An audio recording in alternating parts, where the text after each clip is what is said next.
All right, joining us now is Denver Riggleman, former Republican congressman. He's now a strategist with the Network Contagion Research Institute, an organization that works to identify political extremism and curb the spread of disinformation on the internet. Congressman, thanks so much for being with us. You told me that everything we just laid out there, particularly the false flag FBI stuff, is akin to September 11th trutherism. Just as dangerous, you say, but also, and this is what scares me, you think effective. It is very effective. You know, when I deployed in 9/11, I left about 10 days, John, right after 9/11 happened.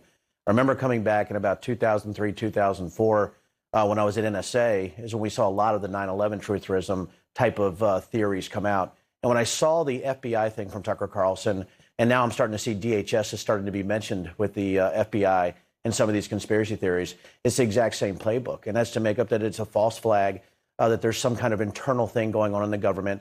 It's actors that came from the outside and implanted people on the inside. So obviously this isn't real. And this is to go after the American people or specific groups. And in this case, it's going after MAGA. So I did a Facebook search this morning. And what it said is, you know, January 6th, FBI goes after MAGA.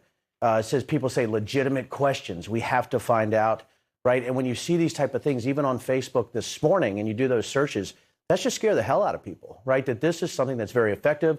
I think it'll be used in 2022, and I think it'll be used for fundraising also. And it's not just the FBI, right? You say that now this idea of a conspiracy theory about who is behind this, that it actually goes beyond the FBI? It does. And that's why I was sort of shocked this morning. And, you know, I got him and said, you know, I'll just do some searches on social media.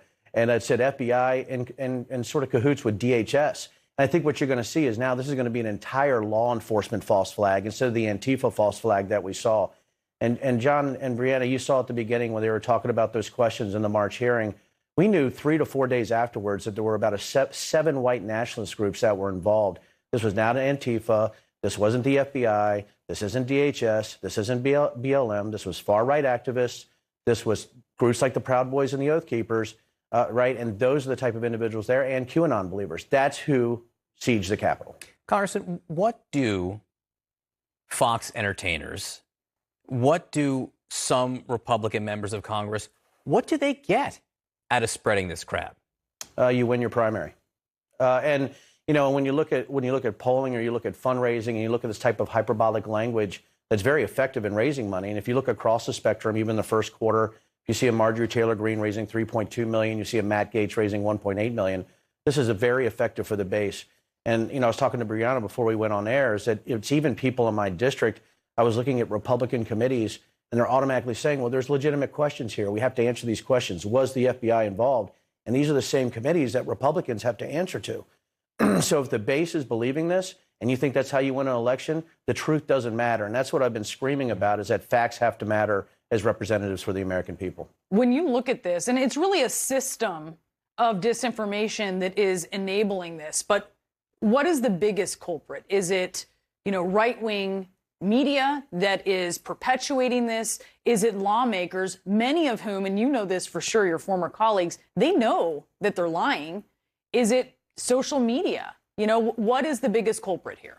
It's certainly a combination. When you have coordinated inauthentic activity, a lot of it is a bubble up from the bottom now. We saw data, you know, during the Trump presidency where, for instance, back when the Obamagate thing was big, remember that, the Sabina Obama, they actually started from an online troll on Reddit.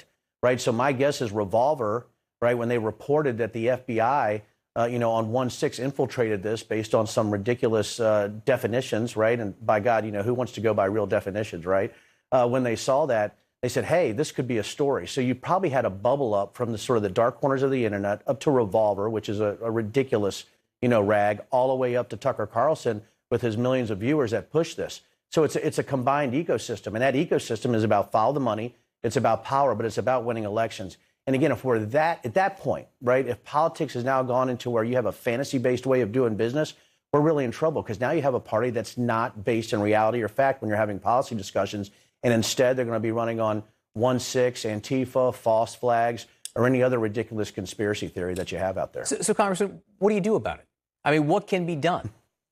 Well, listen, I fought disinformation and terrorism for years, right? 2 decades. This is very difficult, because once it becomes a battle between good and evil, it becomes messianic, almost apocalyptic, right? You're going to fight. We got to fight for our country. That is very difficult to break. But I think when you're looking at all the strategies that you're seeing right now across the federal government and even in private-public partnerships, I think we have to have some kind of Center for Disinformation Defense. We have to do something where we're having private-public partnerships or groups from the outside that look at this information, identify those people that are pushing disinformation. If they're allowed to use their First Amendment to do this ridiculousness, we can use our First Amendment to fight this. And we need to use facts as a cudgel right now. It's very difficult. I think we have to do it with compassion, because when you get angry, people push back with even more good against evil type of righteous stuff. But at this point, if we don't have some kind of overall sort of whole of government and private-public partnerships that are looking at this data, we're going to have a lot more trouble in the future. And it worries me about the 2022 elections. Yeah, your research is alarming that this may be a chemical change, right? You bake a cake, you can't unbake a cake. So yeah, because this, Brianna, you're right. This is baked in, and it's going to be a real challenge to get it out. All right. Former Congressman Denver Riggleman, thank you, as always, for joining us this morning. Thank you. President Biden back home and training his focus on his domestic agenda and the members